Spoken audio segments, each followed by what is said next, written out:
Alors, au Vietnam, il y a pas mal de frais dont on ne nous parle pas forcément, donc je vais un petit peu vous énumérer tout ça. Premièrement, vous prenez une carte internationale, donc avec laquelle vous pouvez payer sans frais à l'étranger. Il y en a plusieurs. Moi, je suis chez Boursorama. Si vous voulez que je vous parraine, envoyez-moi un message. Ça vous fait gagner de l'argent. Ça me fait gagner de l'argent. Très bien.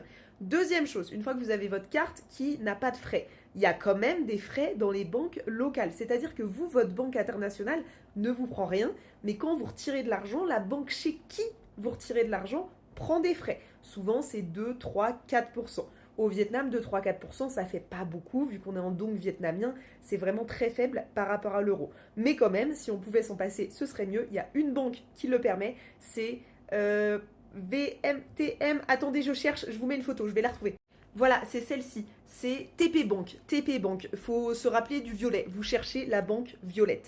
Ensuite, je vous conseille de retirer beaucoup d'argent en liquide dans ces banques-là, de le garder avec vous et de payer au maximum en liquide. Pourquoi? Parce que même si vous avez une banque sans frais, moi j'aime bien payer en carte, c'est tranquille les cartes, ça fait pas de frais et tout, t'as pas plein de billets sur toi, sachant que tu vas te balader avec des millions de dongs, donc on n'est pas habitué à avoir autant de...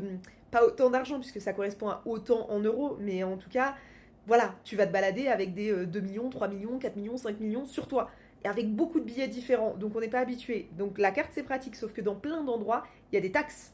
Donc juste le fait d'utiliser la machine pour poser la carte applique des frais. En général, c'est 2 à 4%, pareil, c'est comme les banques. Donc il faut le savoir que du coup, vous allez augmenter vos achats de 2 à 4% si vous payez en carte dans beaucoup d'endroits. C'est pas énorme, encore une fois, mais cumulé sur tout le long de votre voyage, ça peut quand même faire des sous. Donc allez à la TP Bank, la violette, retirez un max et payez en liquide.